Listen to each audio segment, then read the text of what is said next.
Bismillahirrahmanirrahim. Assalamualaikum warahmatullahi wabarakatuh. Alhamdulillahirabbil alamin. Assalatu wassalamu ala asyrafil anbiya'i wal mursalin wa ala alihi wa sahbihi ajma'in. Amma ba'du.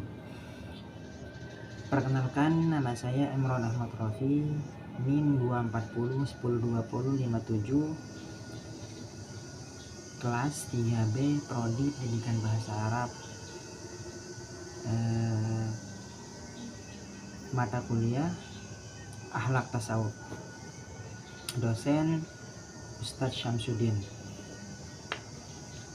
Baik, tujuan saya membuat video ini adalah untuk memperdalam lagi penjelasan dari saudara saya yang dimana yang dia jelaskan adalah tentang filsafat etika Islam.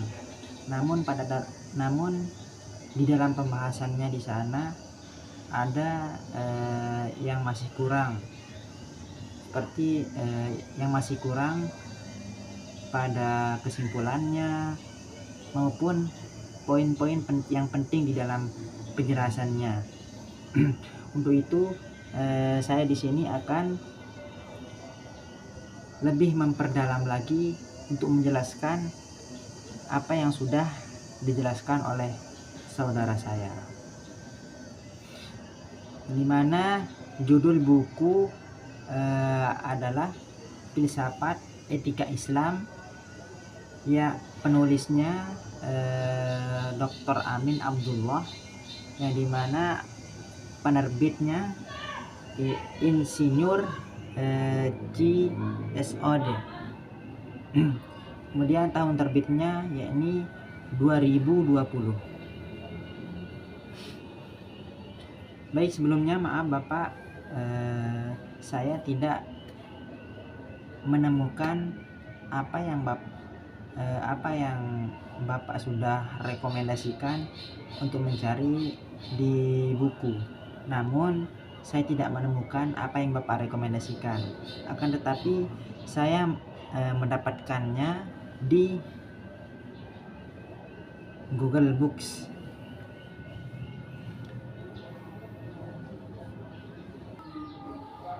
Pembahasan yang pertama,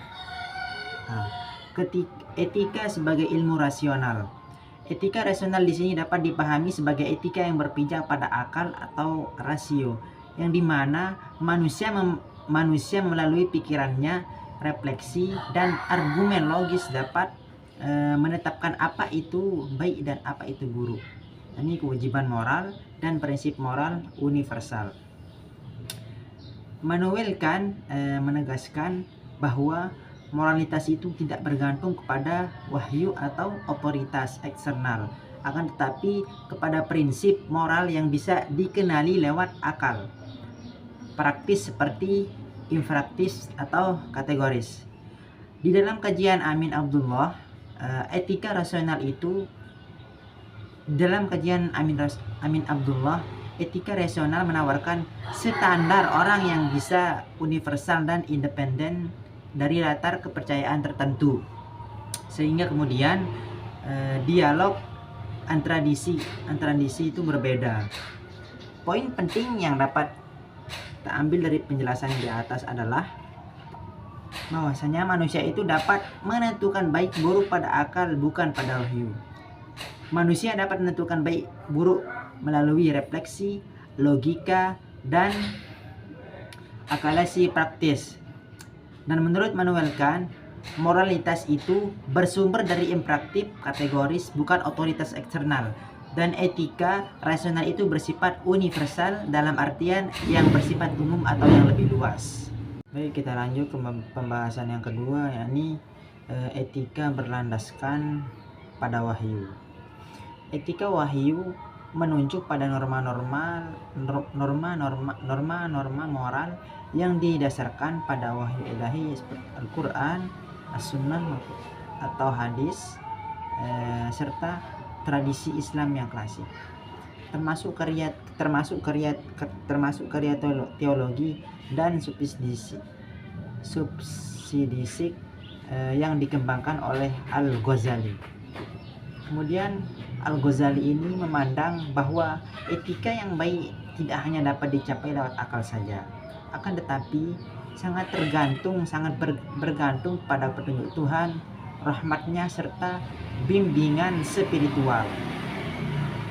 Kemudian etika wahyu itu menyediakan kerangka moral yang tidak berubah atau stabil dalam hal-hal dasar kewajiban terhadap Tuhan, kewajiban antar manusia, tujuan akhir untuk akhirat, dan kebaikan yang mutlak. Kemudian kekuatan atau etika wahyu memberikan kepastian yang normatif dan landasan moral yang mendalam. Tantangannya termasuk bagaimana menerapkan Tuhan, bagaimana menerapkan wahyu dalam kondisi kontemporer dan kompleks. Poin yang dapat kita ambil dari penjelasan ini adalah berdasarkan pada wahyu ilahi atau Al-Quran maupun hadis dan tradisi Islam klasik, akal itu penting, tapi wahyu dan bimbingan spiritual lebih utama dalam etika. Kemudian saya ulang, poin yang dapat kita ambil dari pembahasan yang kedua ini adalah berdasarkan pada wahyu ilahi atau Quran maupun hadis dan tradisi Islam, akal itu sangatlah penting, tapi wahyu dan bimbingan spiritual lebih utama dalam etika. Baik, kita lanjut ke pembahasan yang terakhir, pembahasan yang ketiga, absolutisme. Absolutisme adalah pandangan bahwa ada nilai atau norma yang bersifat mutlak, universal, tidak tergantung budaya atau waktu atau konteks tertentu. Dalam konteks buku ini, Al-Ghazali itu cenderung kepada absolutisme, yang dimana dalam norma-norma dasar moral karena sumbernya itu dari Tuhan. Kemudian relativisme ini menganggap bahwa norma-norma moral itu dapat berbeda tergantung pada kebudayaan, konteks sosial budaya. Kemudian etika relativisme ini menolak bahwa semua moralitas itu harus mengikuti satu standar universal. Amin Abdullah membahas bagaimana kedua pendekatan ini tampak dalam pemikiran Al-Ghazali, dan meskipun Al-Ghazali menekankan wahyu sebagai sumber moral, dalam praktiknya ada ruang interpretasi dan adaptasi dalam masyarakat. Kemudian poin penting yang dapat kita ambil dari pembahasan ini adalah bahwasanya penting yang dapat kita ambil daripada penjelasan yang terakhir ini adalah bahwasanya absolutisme itu menganggap ada nilai moral yang mutlak dan universal. Al-Ghazali dan Khan ini cenderung absolutis. Kemudian Al-Ghazali sumbernya dari wahyu Tuhan.